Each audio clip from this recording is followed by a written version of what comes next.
Welcome to my channel. ഇന്ന് നമ്മൾ തയ്യാറാക്കാൻ പോകുന്നത് മത്തങ്ങ കട്ട്ലറ്റ്. അതെങ്ങനെയാണെന്ന് നമുക്ക് നോക്കാം. 1/2 കിലോ മത്തങ്ങ എടുത്തിട്ടുണ്ട്. അത് നമുക്ക് ഈ ഗ്രേറ്ററിൽ ഇങ്ങനെ ഒന്ന് ഗ്രേറ്റ് ചെയ്തെടുക്കണം. ഇത് മുഴുവൻ നമുക്ക് ഗ്രേറ്റ് ചെയ്തെടുക്കാം. ഇതെല്ലാം ഗ്രേറ്റ് ചെയ്തെടുത്തു. ഇനി നമ്മൾ ഇത് പിഴിഞ്ഞ വെള്ളമെല്ലാം കളഞ്ഞിട്ട് വേറൊരു പാത്രത്തിലേക്ക് ഇടണം. വെള്ളം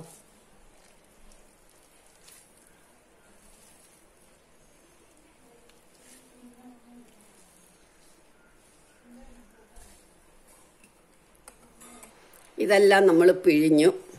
ഇനി ഇത് നമുക്ക് അടുപ്പയിലേക്ക് വെക്കാം. വെള്ളം കളയണ്ട, അങ്ങോട്ട് മാറ്റി വെക്കാം, അല്ലെങ്കിൽ സൂപ്പിനെടുക്കാം.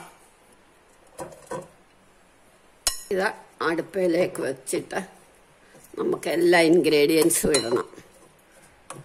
ഇനി ഒരു സവാള അരിഞ്ഞത്,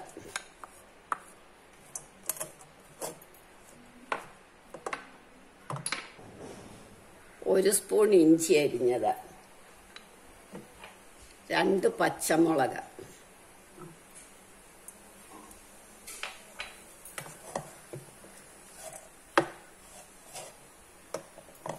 ഇതിനകത്തേക്ക് നമുക്ക് 1 ടേബിൾ സ്പൂൺ നല്ലെണ്ണ ഒഴിക്കണം. നല്ലെണ്ണ അല്ലെങ്കിൽ എള്ളെണ്ണ.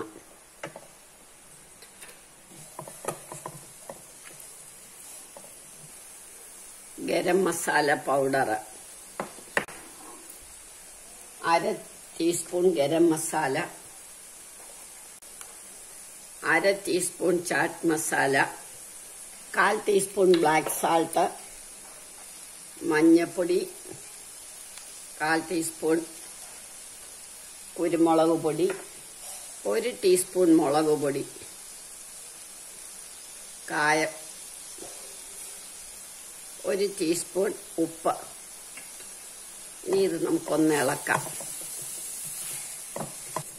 ഒരു 5 മിനിറ്റ് നമ്മളൊന്ന് എല്ലാം ഒന്ന് മിക്സ് ചെയ്ത് ആ പച്ചമണം മാറാൻ വേണ്ടി ഒന്ന് ഇളക്കണം. അത്രേ ഉള്ളൂ.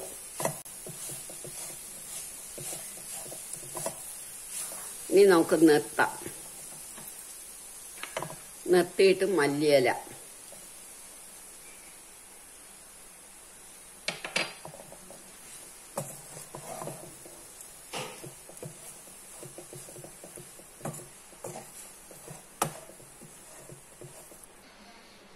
ഇതിനകത്തേക്ക് നമുക്ക് ഇനി 1/2 കപ്പ് കടലമാവ് കൂടി ഇടണം.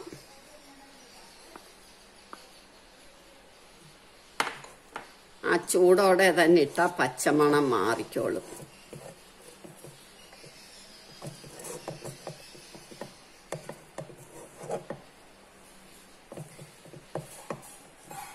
ഇനി ഇതിവിടെ ഇരിക്കട്ടെ.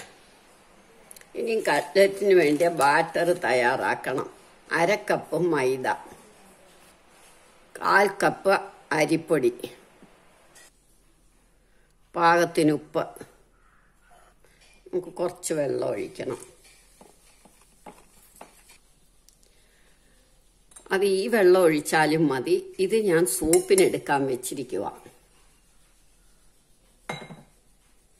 അതുകൊണ്ടാ വേറെ വെള്ളം ഒഴിക്കുന്നത്. അല്ലെങ്കിൽ ആ വെള്ളം തന്നെ ഒഴിച്ചാലും മതി. നമുക്ക് ഈ ബാറ്റർ റെഡിയായി ഈ പരുവത്തി ഇരിക്കണം.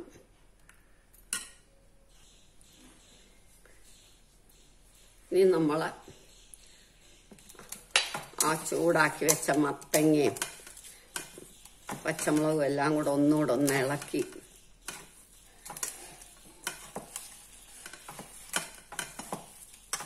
നല്ല യോജിപ്പ് വരുത്തണം. കൈകൊണ്ടൊന്ന് ഇളക്കണം. ചാറ്റ് മസാലയും ബ്ലാക്ക് സാൾട്ടും ഇടുന്നതുകൊണ്ട് സാധാരണ ഉപ്പ് നമ്മൾ കുറച്ചേ ഇടാവുള്ളൂ. അതുപോലെ മുളക് പൊടി എരി കൂടുതൽ വേണമെന്നുള്ളവർക്ക് കുറച്ചും കൂടി ഇടാം.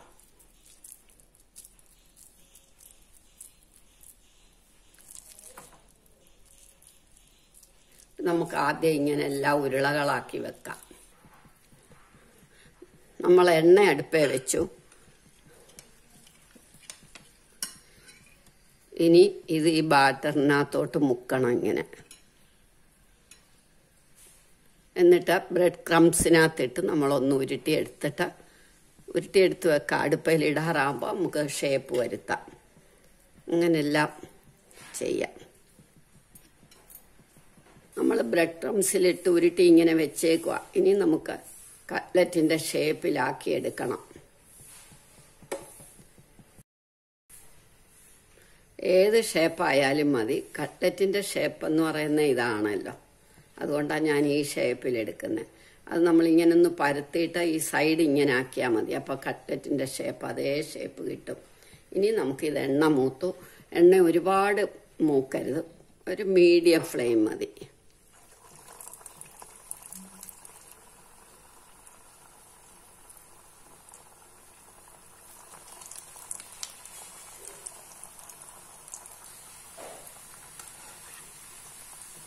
നമുക്കൊന്ന് മൂക്കുമ്പോൾ തിരിച്ചിടാം.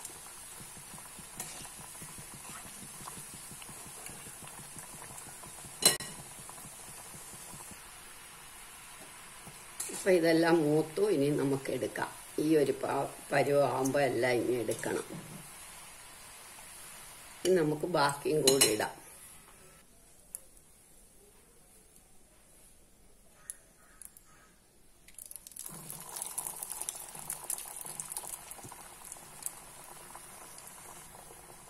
ഇങ്ങനെ നമ്മളെല്ലാം ഉണ്ടാക്കിയെടുക്കണം. നമ്മളുടെ മത്തങ്ങ കട്ട്ലറ്റ് റെഡിയായി. എല്ലാവരും ഇത് ട്രൈ ചെയ്ത് നോക്കണം. ഇഷ്ടമായെങ്കിൽ ലൈക്ക് ചെയ്യണം, സബ്സ്ക്രൈബ് ചെയ്യണം.